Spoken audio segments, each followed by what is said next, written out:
Oh, hi. You caught me in the middle of choosing how to make my life more arbitrarily difficult. Now let's see.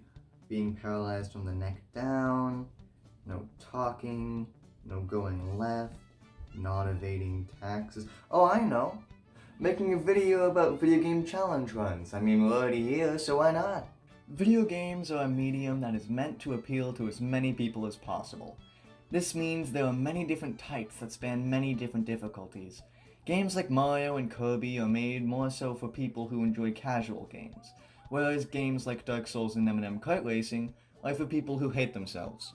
Having such a wide variety and difficulty is what makes video games so easy to get into, whether you just learned your first words or you're a couple minutes from saying your last ones.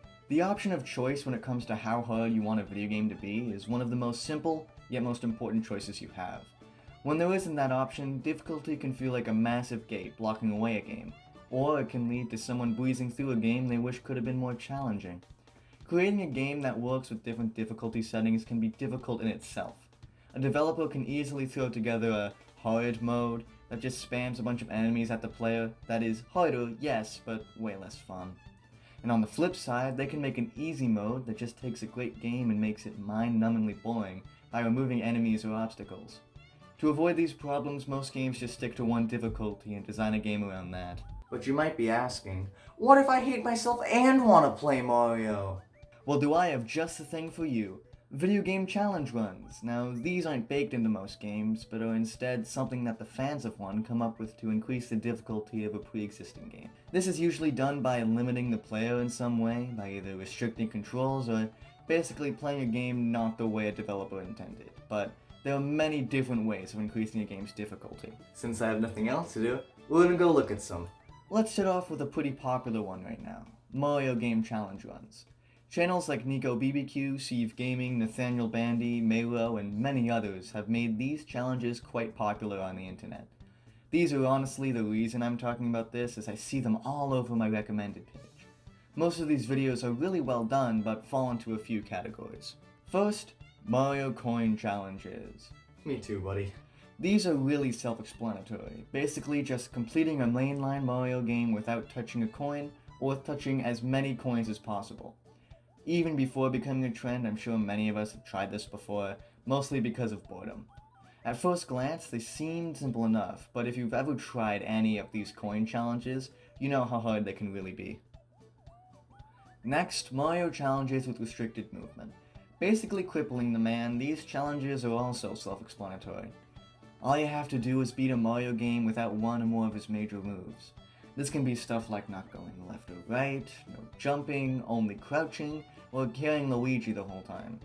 On face value, these seem much harder than the coin challenges, and depending on what Mario game you're playing, they are. Newer Mario games like the new Super Mario Bros. Series have more advanced ways of moving around, so you can find more easy workarounds. Same with the 3D Mario games.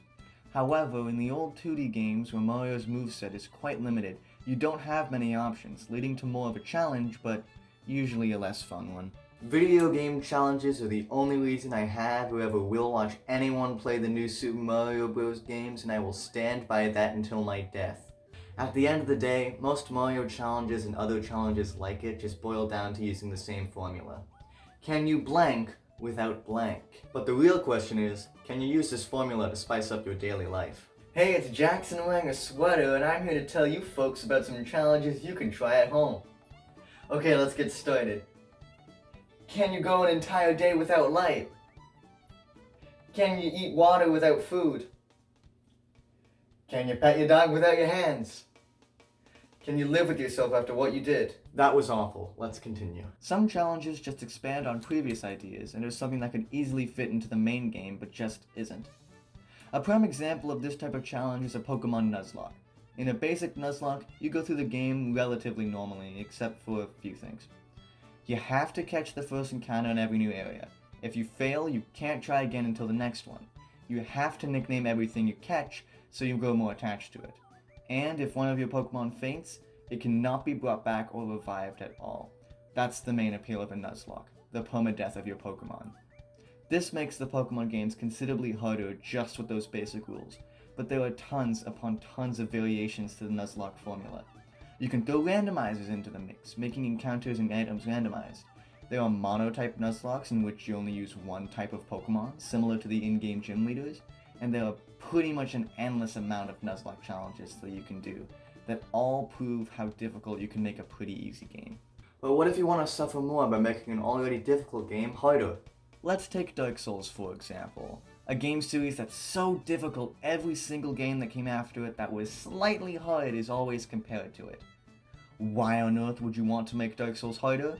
I don't know. But if you must, there happens to be a website for that. You can choose your experience level from casual to masochist, and it will generate a challenge run accordingly. It'll throw stuff at you like what weapon type to use, to even no dodge rolling. Now, I've never played a Dark Souls game before. Sue me. So I don't have the slightest idea what any of this means, except for maybe the rolling, but based off the sound of it, no thanks, I choose life. Now, since the recent boost in popularity of these challenges, many people have started making jokes about it. Making up challenges that don't make sense or are just plain impossible. A couple of these challenges include Animal Crossing No Killing, Pokemon Without Catching Pokemon, and Life Without Sadness. Now these jokes are certainly entertaining, but sometimes people take a joke challenge and actually do it. These people are the ones I like to call... Now that I'm done that challenge, it's time to move on to the next one. Okay. Yeah! I'm gonna go get hit by a car. Bye, I guess.